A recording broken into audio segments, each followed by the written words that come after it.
We're still here at the Rebel Lounge. Everybody, thank you for watching on YouTube. Please subscribe to our channel and make sure you like us on Facebook as well at Phoenix Tonight on Facebook. I post all sorts of exclusives there. Shots of me in my bedroom, shots of me walking in parking lots, shots of me enjoying a burrito, things of that nature. You can find that only at the Phoenix Tonight Facebook page. I want to let you know who's going to be on our show next month because we will be back at Space 55, where you've seen most of our shows take place. However, it will be our last show at Space 55 because they are moving on to other things, specifically a U of A campus extension. But we're going to have a great last show there at Space 55. Space 55 theater curator Dwayne Daniels is going to be a guest to talk about the history of the venue and its future. Horror Film Festival organizer Danetta Williams-Trigg will be there. And musician Robin Graves will play. So I'm really looking forward to that show. All right, my next guest is a senior field correspondent for KJZZ, 91.5 FM on your radio dial. It's Stina Sieg, everybody. Howdy. Howdy. Oh, it's got a weird glitch in the Matrix kind of a feeling there. Kind of strange. I can't imagine. You're like my own little black cat running into a stairwell or something. That's weird. If I had $1 for every time I was told that. So you are a senior field correspondent, but clearly you are under 65 years old. So what does it mean to be a senior field correspondent? You're welcome, by the way. Yeah, I think that's like the one question I'm not prepared for. Oh. I mean, besides like the really sweet discount at Sizzler. Yeah, right. I mean, you get a couple extra Butterballs or whatever which is actually going to be Anthony Weiner's cellmate's last name. A lot of people don't know that. Butterballs. Tony Butterballs. It just means that when you are explaining what you do, it makes it one more step, like more complicated. Because it makes it sound like senior field, like, oh man. Ooh, well, it gives some prestige. This is true. Are there junior field correspondents? There are not. Okay. But we don't say that. Of course not. No. No, you wouldn't. No. So you are, like, if you were a rank on Star Trek, 4 pips across the collar? Oh, it's too deep a cut for me. I'm sorry. I know it's like totally your audience and totally like everyone I connect with. I appreciate you thinking there's an audience, first of all, but I'm sorry to all of you guys who are. I'm like the person who will say Star Trek and mean Star Wars and vice versa. It's the worst. No. I know. I'm so sorry. Okay, let me think about this in a different way. What patch are you on the traveling pants? No, I don't know. The senior field, though, means... I'm definitely the one who's married to David Cross. Oh, okay. There we go. Yeah. Sure. A little... But, David Cross seems like every morning, without fail, he'd have a coffee and a baguette ready for you. If you were married to David Cross, I think. because how old? He's like, he's what, 50? And Amber Tamblin's like... She's my age. She's like 33. Are they together? Yeah, they're married. They've been married for like 7 years. Oh, okay. They got married when she was like in her 20s, and he was like a swarthy like 47 or something. Wow, David Cross? Yeah, I know. So, comedian David So Cross. Anything is possible. Like that's amazing. Yeah, that's the world I want to live in. Like, and it looks good. Sometimes you see like those connections, and you're like, oh, like that makes me feel bad. Yeah. But with them, you're like, well, look at those kids. Oh my God! It's not. I like I said, he's gonna have a coffee. He's gonna have a baguette. He's gonna have the Times. He's removed to the sports section, thrown it away because he doesn't give a shit. You know what I'm saying? Amber might read that. Oh, that's up true. And down. That's true. There's probably a lot of good material in there. Who took a knee and so on. But anyway, you are a senior field correspondent. Yes. Now, does that mean you get to choose the stories you pursue? To an extent. Okay. So, what's really great about what I do, there's many great things, but it's really a collaboration between what I want, what my editors want, and what the people want. Ooh, okay. And so, like, an example is today, I'm working on a story about Paul Horner. And I knew that this had happened 10 days ago. I'd heard about him dying. Yes. And Paul Horner, local guy, but known globally for basically being a generator of fake news. Yes. He's a fake news pioneer. Yeah, and being someone who really knew how to get it out there. Yeah. Like really, he knew how to like really get into your news feeds. Right. So he wrote just for people, he wrote the story one of his stories was about how there were protesters at Trump rallies that were paid. Right. Right. Yes. And Trump's camp ran with that, President Trump's camp ran with that. He revealed later that, hey, I made that up, but that didn't seem to faze how truthy they thought it was. Right. So. But there's also, he did a story a couple years ago about a drug that you inject into kittens that would keep them kittens forever. Ooh, So, that, yeah, oh, that's not real. I Oh. think that's what killed Michael Jackson. I think you can get that procedure done in Beverly Hills, but anyway. But you can always tell in the kittens, they have a really tight face and Right. There's, okay, anyway. So he made up the these kittens amazing. don't feel real. No, it's very taunt and leathery. Yeah. So he created many popular fake news stories that kind of caught Yes. on like wildfire. Yes. You were covering his recent passing. Well, and so I wasn't sure if I should do it or not, because when someone dies, it's very delicate. Sure. And you want to give everyone space, But then it got picked up by so many places that it was clear that, like, the people wanted to hear the story. Of course. And my editors were like, you should do the story. And so now I'm doing the story. And so that's one of those things where it came to us, really, then we, realized we had to do it. Yeah. The story, I did a story about Space 55 closing, and my editors didn't know that was happening. So, I knew that was happening, and I'm like, we need to do this story. Yeah. And they believed me. And, I did it, remember when Superstar Video burned down? Yes, on Osborne and 7th Avenue. Yeah, tragedy. I mean, Absolutely. yeah, and so, I saw that, I'm like, we need to do the story. And they let me do that story. Yeah. Very kind of Oh, I remember hearing it. Yeah, Absolutely. Because I lived not too far from there, and it really was the last great video store in the valley. Oh, God. Wow. Okay. I remember, it's one of my favorite moments with that place was I had a breakup 4 years ago. Okay. And I was like, I need to rent some movies that'll make me feel better. So I rented, there's this documentary called Babies. It just shows babies growing up for a first year of their life. So I rented Babies. Okay. I rented Short Bus. And then I rented When Harry Met Sally. Okay. I'm So sensing a theme. Yeah. So I don't know. On cassette, or they had DVDs? Oh, they had DVDs. This Oh, is the okay. 90s. They had DVDs. Well, they did have VHS tapes till about 2000. At Superstar, yeah. They had That them. was awesome. Yeah, that Well- makes me happy. Oh, but then the store burned to the ground. Yeah, exactly. And my editors didn't know about that. And I then- heard what happened yeah. actually. Faulty rewind machine. A lot of people don't know that, but Boom. Where's the the thing? Yeah. anyway. Where's the symbol or whatever? Too soon. So, that was one of the things, that was generated from me, but I think also people wanted to hear that story. But then there's stories sometimes you have to do a story about, changes in something in city politics, and they'll be like, hey, can you do this story?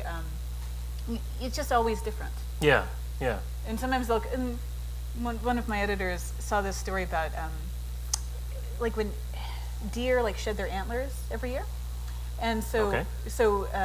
You can actually go and pick them up, and it's called shed hunting. So you go and you find them, and and it's actually a really big business. So he's like, hey, this is cool. You should do a story on it.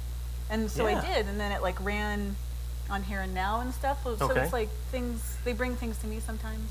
I didn't know that. Yeah, see, I didn't either. And that's Am my I favorite an thing. idiot? No.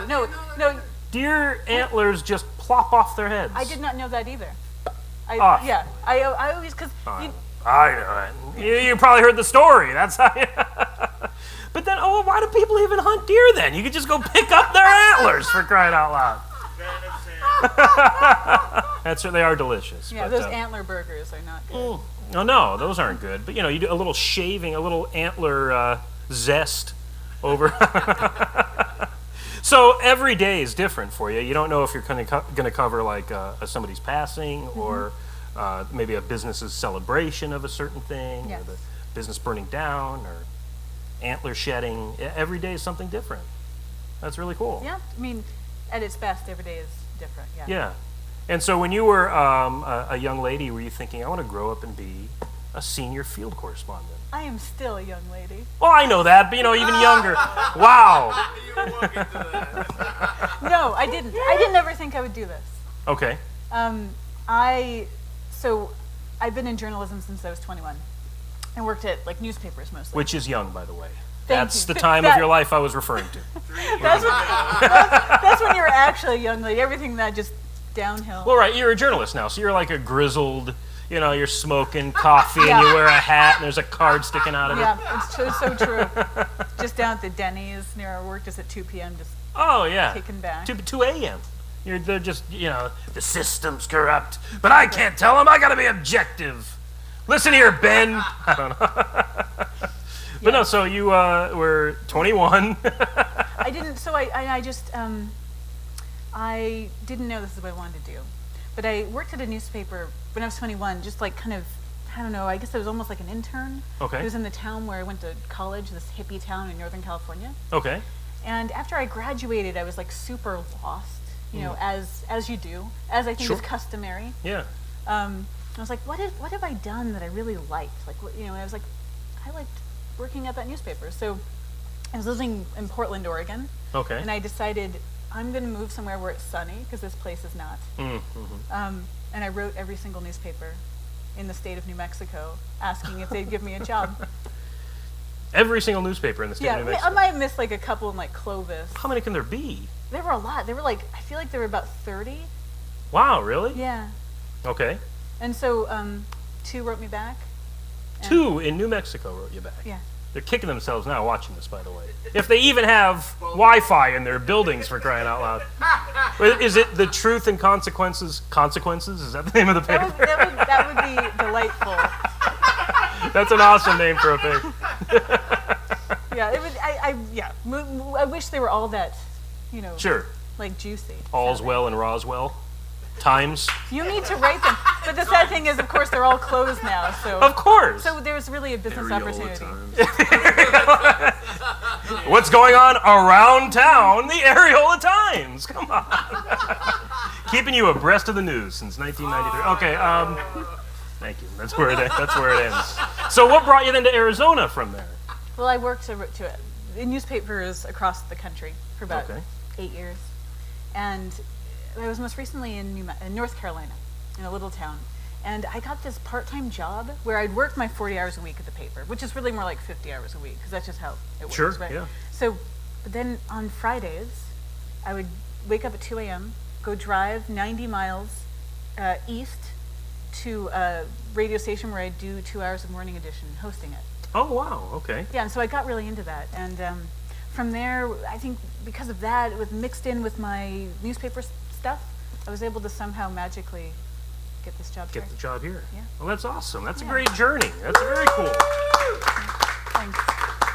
Now, can I ask you something? And I didn't tell you I was going to ask this. Can you just say screw you and walk off the stage if you want? But Okay. why does NPR sound like that? It's a really good question. Wait, what? What? Well, I'm diehard NPR. I know, but you know what I'm saying. You know what I'm talking about. Why is NPR so awesome? Yeah. Yes. The question I ask myself every day. Well, and the question is, what is that? Because now What that, is that? Yeah, Yeah, because that's the right way to because ask that that question. is moving. And I've been listening to NPR since I was a zygote. And I've been listening to NPR forever. Wow. She is. Zygos. We've now defined. You've heard it here first on Phoenix Tonight. That's when life begins. Yes. We've defined when life I'm begins. looking for the zygote vote. So, the zygote vote. and I feel like in the past it was much more like slow and measured and like, hey, like I think it was much more the stereotype of like. Right. But I think now you have all these different ways of how it sounds. So I think you have like. There's how This American Life sounds. Yes, and absolutely. And that's like when you hear it, you know instantly, you're like, this is This American Sure. Life, you know? And then you have like, I don't know, Radio Lab, and it's like, hey, what about this thing? What do you think this means? And it's like, Yeah. they have that cadence. And then then it sounds a little more traditional with like Morning Edition and All Things Considered. What's that story one I really like? StoryCorps, where you just cry during your. It's called Story Cry. That might not be the one I'm talking about. Oh, you're talking about The Moth, where they tell stories? I know that one too, but anyway, well, just I don't know. The one that radio thing with the stories? No, yeah, right. Which one is that? You know, the girl that's in the movies, you know. What's her name? But that is a popular sound. People are listening and they are compelled by it. Yeah, and I think that they sound more traditional. Yeah, in the really popular shows like the ones you hear on your drive, like Morning Edition, All Yes. Things Considered. But even those, like you notice, they have like younger people now who they're kind of breaking the mold. Okay. So I think that, I don't know, I think that it's all shifting, even if it's shifting slowly. And Slowly is a word I'd use. Yeah. yeah, That's, yeah. I don't know. There's just a tone where it's like, hey, you want to hear what's going on? Just come here, come here, come here. Today in the news. It's like, come here, come here, come here. That's what it sounds. That's what NPR sounds like to me. It's like trying to pull you in. Do they have like carts where they have like sad, depressing music? You know, like the beds that they put in between. You know, where they have like the NPR theme. Well, Do they have them like labeled like sad, depressing slasher? I like the idea. I like the idea. You think that there'd be carts. Yeah, I know. I'm sorry. Well, I mean, but they're probably, you know. Like, There are like- systems. Yeah. You can actually look things up by tone. So something- like they have the tone like say like the week of 9/11, they had like horrible fugue music all week long, you know. So That's right. That's when they had carts. Yeah, that's what I'm thinking. Yeah. You can look up. You try to find something. You're like, I want something that sounds like indie rock but pensive. You can, but it never works because it's like, you know, you can look for that, but it still isn't like. But that's not the kind of pensive I want. You're like, okay. Oh boy. Well, look, we got to get the show moving. Yeah. Unlike certain shows on NPR, we are cognizant of people's attention span, and we want to keep things moving. No, I'm totally kidding because I am a fan. That's why you're here. I do very much enjoy KJZZ. Thank you. Everybody should give on kjzz.org. We have a fund drive coming up in October. That's all I'm gonna say. They put the fun in Fund Drive. But your journey to that career is, I think, very inspiring and interesting.